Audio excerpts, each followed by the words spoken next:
میرا امام کہتا ہے محبوب رب عرش ہے اس سبز قبہ میں، گنبد خضرا شریف، محبوب رب عرش ہے اس سبز قبہ میں، پہلو میں جلوہ گاہ عتیق و عمر کی ہے رضی اللہ تعالی عنہما۔ حضرت امیر المومنین سیدنا عمر بن خطاب فاروق اعظم رضی اللہ تعالی عنہ کے لیے نبی مکرم علیہ الصلوۃ والتسلیم نے فرمایا میرے بعد اگر کوئی نبی ہوتا تو عمر ہوتا۔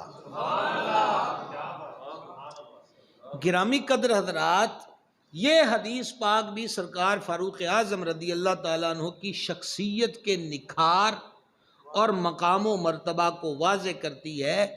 ایک نبی میں جو خوبیاں ہونی چاہیے، اخلاقی، علمی، تقوی، شرافت، بزرگی، پاکیزگی، ایک نبی میں جو اوصاف ہوتے ہیں، گویا کہ حضور فرما رہے ہیں کہ وہ ساریاں گلاں عمر چنے، لیکن میں آخری نبی ہوں، میرے بعد نبی کوئی نہیں ہے۔ تو بھائی جی حضرت عمر پاک نبی نہیں ہے تو مرزا دجال جو قادیان کا دجال ہے وہ نبی کیسے ہو سکتا ہے؟ انی شان والا نبی نہیں، کیونکہ نبی پاک علیہ الصلوۃ والسلام آخری نبی ہے۔ تو میرے بعد کوئی نبی، لیکن یہ فرما دیا کہ معمولی نہیں ہے میرا عمر، اور اگر اس کے ساتھ اپنے محبت کا جملہ ایڈ کر دیا جائے ایویں اسی رب کو مانگ کے نہیں لیا، سمجھ رہے ہیں؟ تو یہ شرف و بزرگی ہے وجود عمر کے اندر رضی اللہ تعالی عنہ وارضہ، کہ فرما میرے بعد اگر کوئی نبی ہوتا تو وہ عمر ہوتا۔ آپ دیکھیں زبان پر بھی حق ہے اور دل میں بھی حق ہے۔ نبی پر وحی اترتی ہے، غیر نبی کو الہام ہوتا ہے، یعنی خالق سے ربط ہے اتنا گہرا حضرت امیر المومنین فاروق اعظم رضی اللہ تعالیٰ عنہ کی ذات بابرکات کا۔ اس سے آگے بڑھیے، سید الانبیاء علیہ التحیۃ والثناء نے حضرت عمر بن خطاب رضی اللہ تعالیٰ عنہ کی ذات بابرکات کے لیے ارشاد فرمایا، اور یہ امام سیوطی نے تاریخ الخلفاء میں لکھا۔ حضرت عمر پاک کے بارے میں ایک چیز مشہور ہے، وہ عام بولی میں لوگ کہتے ہیں حضرت عمر بڑے سخت ہیں، حضرت عمر بڑے سخت ہیں، یہ کہا جاتا ہے۔ اصل چیز یہ ہے، اصول کیا ہے؟ محبت و نرمی ہو تو رب رسول کے لیے، اور کسی سے اختلاف اور شدت ہو تو وہ بھی رب رسول کے لیے۔ اسے کہتے ہیں الحب للہ والبغض للہ، محبت ہو تو اللہ کریم کے لیے اور بغض ہو تو اللہ کے لیے۔ کسی کو کچھ دینا ہے تو رب کے لیے، اور کسی کو دینے سے رک گئے تو بھی رب کے لیے، یہ امور پسندیدہ ہیں۔ صحاح کے اندر حدیث پاک ہے، قیامت والے دن ایک بندہ دربار سمدیت میں پیش ہوگا، اس سے فرمایا جائے گا کیا لے کر آیا ہے، میں نے تجھے بنا کر بھیجا۔ وہ عرض کرے گا کہ میں نے یہ نیکیاں کی اور دیکھ لے میرے کھاتے میں گناہ نہیں ہے، نیکیاں ہی نیکیاں۔ تو مالک فرمائے گا میں اس کا نہیں پوچھ رہا، میں یہ پوچھ رہا ہوں کہ دنیا میں میرے واسطے کسی سے محبت کی اور دنیا میں میرے واسطے کسی سے بغض رکھا؟ الحب للہ والبغض للہ کا آئینہ ہے حضرت عمر پاک، کہ آپ نے اپنے سگے ماموں کو میدان جنگ میں واصل جہنم کر دیا، رشتہ نہیں دیکھا۔ حضرت عمر یہ بتا رہے ہیں کہ انہیں جانا، انہیں مانا، نہ رکھا غیر سے کوئی کام، للہ الحمد میں دنیا سے مسلمان ہوں۔ اصول و ضابطہ یہ ہے۔ سیدنا عمر بن خطاب فاروق اعظم رضی اللہ تعالیٰ عنہ کی سختی کی بات آپ کو بتا رہا تھا۔ جب آپ منصب خلافت پہ رونق افروز ہوئے تو یہ باتیں بیٹھکوں میں، باہمی نشستوں میں ہوتی تھی، لوگوں پر ایک خوف کا سایہ منڈلا چکا تھا، کیونکہ حضرت صدیق اکبر رضی اللہ تعالیٰ عنہ کے لیے سرکار نے کیا فرمایا علیہ السلام، میری امت میں سب سے زیادہ نرم دل اور مہربان ابو بکر صدیق ہے۔ اب وہ پہلے اور پھر سرکار کی شفقت و عنایات، اس کے لیے تو میرے پاس لفظ ہی کوئی نہیں. ہاں مالک نے جو فرمایا وہاں حق پورا ہوتا ہے. وَبِالْمُؤْمِنِينَ رَؤُوفٌ رَحِيمٌ کہ حضور علیہ الصلوۃ والسلام مومنوں پر بڑے ہی مہربان ہیں، بڑے ہی مہربان ہیں. اچھا جی، عرض کیا کر رہا تھا کہ پہلے تو کریم کا وہ شفقتوں کا دور دیکھا، پھر صدیق پاک رضی اللہ عنہ کی نرمیوں کا دور دیکھا. اب لوگ دیکھ رہے تھے کہ حضرت عمر آ گئے. حضرت عمر بڑے سخت ہیں. جب آپ کو اس قسم کی مسلسل خبریں ملیں تو آپ نے سب کو مسجد میں جمع کر لیا اور فرمانے لگے کہ میں نے سنا ہے کہ تم کہتے ہو کہ عمر بڑا سخت ہے. فرماتے ہیں میں ایک ننگی تلوار تھا اور میں حضور کی خدمت میں ہوتا تھا. یہ حاکم نشاپوری نے مستدرک میں لکھا ہے اس کو. میں حضور کی خدمت میں تھا تو میں حضور کا عبد اور حضور کا خادم تھا. یہ لفظ ہیں عبد اور خادم. عبد کے دو معنی ہوتے ہیں. ایک عبد کا معنی ہے عبادت کرنے والا اور دوسرا عبد کا معنی ہوتا ہے غلام. کیا جی؟ غلام. ہم جب عبد المصطفیٰ کہتے ہیں تو ہماری مراد عبادت نہیں، ہماری مراد غلامی ہے. جو امام نے کہا کہ خوف نہ رکھ رضا ذرا، تو ہے عبد مصطفیٰ، کہ تو حضور کا غلام ہے، تینوں خوف دی کڑی لوڑ ہے، تیرے لیے امان ہے، تیرے لیے امان ہے. تو عبد کا ایک معنی کیا ہے جی؟ غلام. تو سرکار عمر پاک خود اپنے آپ کو کہتے ہیں، عمومی طور پہ اعلیٰ حضرت اپنے آپ کو عبد المصطفیٰ کہنے پہ فخر محسوس کرتے تھے. عبد المصطفیٰ. وہ ایک جگہ اعلیٰ حضرت کہتے ہیں نا کہ تجھ سے دیو خوش ہے تو ہم کیا کریں، ہم سے راضی ہے خدا پھر تم کو کیا. ٹھیک ہے. آپ نے فرمایا کہ دیو کے بندوں سے ہمیں کیا غرض، ہم ہیں عبد مصطفیٰ پھر تجھ کو کیا. عبد مصطفیٰ کا مطلب ہے حضور کا غلام ہونا. تو سرکار عمر پاک فرماتے ہیں، یہ عمومی طور پہ نوجوانوں کو بھی آج کل جو سوشل میڈیا پہ سننے سنانے کو ملتا ہے تو بعض خشک مزاجی میں کہہ جاتے ہیں یہ کیا سسٹم ہے، وہ ہم غلام ہیں، رسول کے غلام ہیں، یہ صحابہ پاک نے کہاں کہا ہے. تو بھئی حضرت عمر تو کہتے تھے میں حضور کا عبد تھا، میں حضور کا عبد تھا. غلام ہے وہ تو خود کہتے تھے. اگلی بات سنیے، وہ فرماتے ہیں کہ میں حضور کا عبد اور خادم تھا اور میں ننگی تلوار تھا. حضور جب چاہتے مجھے نیام میں ڈال دیتے اور جب چاہتے حضور نیام سے نکال لیتے.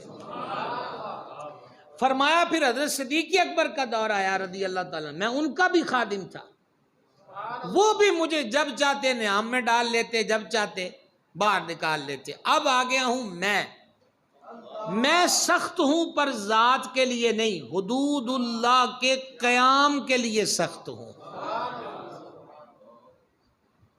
تم مجھے باپ سے زیادہ مہربان پاؤ گے، لیکن جب معاملہ رب کی حدوں کا ہوگا، قوانین شریعت کا ہوگا، عمر کسی سے رعایت نہیں کرے گا. اور سنو، سب سے زیادہ میں سخت ہوں ظالم کے لیے. کس کے لیے؟ فرما اگر کسی نے کسی کو کمزور سمجھ کر، نحیف سمجھ کر، بے آسرا سمجھ کر ظلم کیا تو خدا کی قسم میں بدلہ لوں گا، اور میرے بدلہ لینے کا طریقہ یہ ہوگا کہ میں زمین پر اس کو لٹاؤں گا، ایک رخسار اس کا مٹی پر ہوگا اور ایک پر اپنا پاؤں رکھوں گا، تاکہ آئندہ کسی کو جرت نہ ہو کہ وہ کسی مجبور پہ ظلم کر سکے.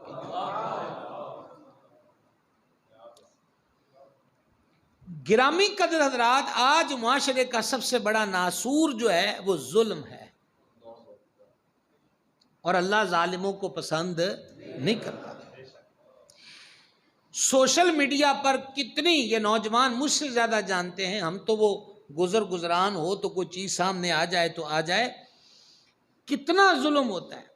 وڈیرا ظلم کر رہا ہے مزارے پر، عہدے والا ظلم کر رہا ہے محکوم پر، فیکٹری مل کارخانے کا مالک ہے، وہ ملازموں کو کان پکڑائے ہوئے ہیں، لوہے کے ڈنڈے مار رہے ہیں، ویڈیو بن رہی، لائیو چلا رہے، کیوں؟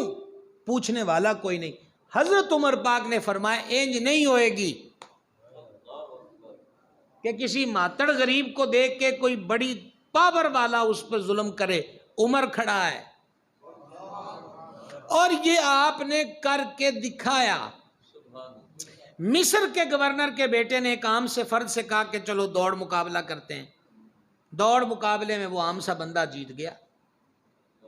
اب گورنر صاحب کا بیٹا ہے، غصہ چڑھ گیا، اس کو سرے عام لٹا کے اس کی پشت پہ کوڑے مارے۔ وہ بندہ مصر سے سیدھا حضرت فاروق اعظم کے دربار میں آ گیا۔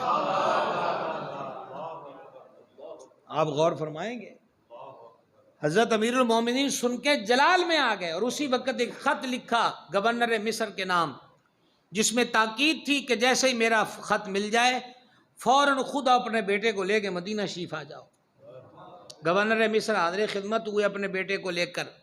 اب آپ نے فرما بیان کر تو اپنا ماجرا۔ اس بندے نے پھر اپنے اوپر ظلم جو ہوا ہے اس کو بیان کیا، لیکن گورنر مصر عرض گزار ہوئے کہ حضور اس بندے سے خود پوچھ لیجئے، اس نے ایک مرتبہ بھی یہ بات میرے علم میں لے کر نہیں آیا، اگر یہ لاتا تو میں آپ کا نمائندہ ہوں، اس کو آپ تک آنے کی ضرورت نہ پڑتی۔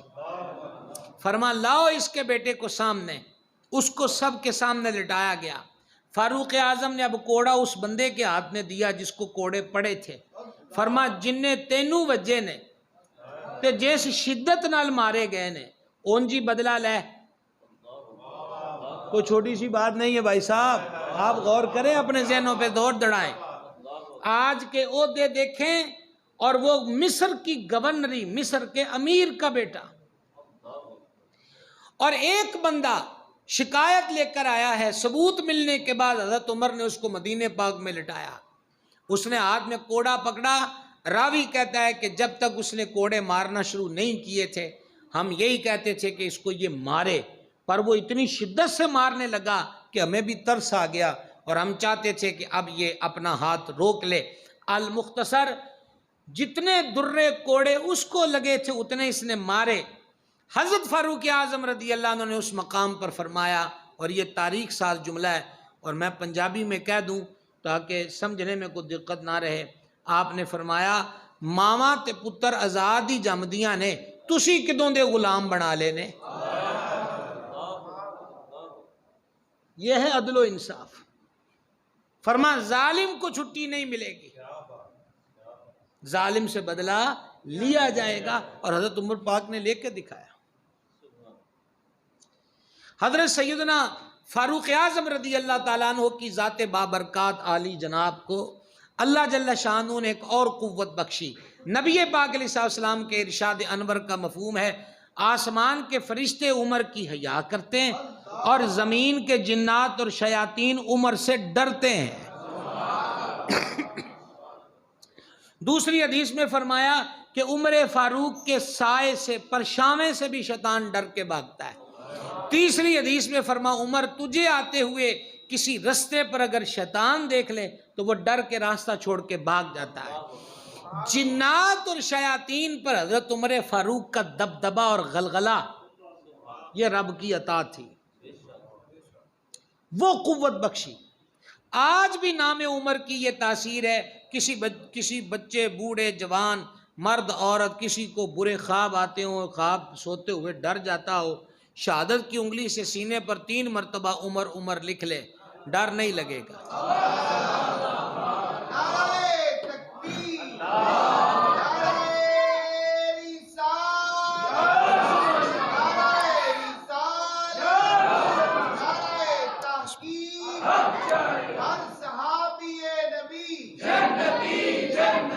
سیدنا فاروق اعظم رضی اللہ تعالیٰ عنہ نے منصب خلافت پر بیٹھ کر وہ کارہائے نمایاں سر انجام دیے کہ تاریخ قاصر ہے ان کی مثل پھر پیش کرنے سے۔ فوجی چھاؤنیاں حضرت فاروق اعظم نے قائم کی، مجاہدین کے لیے گھوڑوں کے استبل حضرت فاروق اعظم نے قائم کیے۔ یہ جو ہم کہتے ہیں اتنا 1400 فلاں سن ہجری ہو گیا، سن ہجری کی ابتدا یعنی سن عیسوی کے مقابلے میں جو 2021 چل رہا ہے وہ سن عیسوی ہے، سن عیسوی کے مقابلے میں حضرت عمر پاک رضی اللہ تعالیٰ عنہ نے سن ہجری کا آغاز کیا. ہمیں وہ یاد ہی کم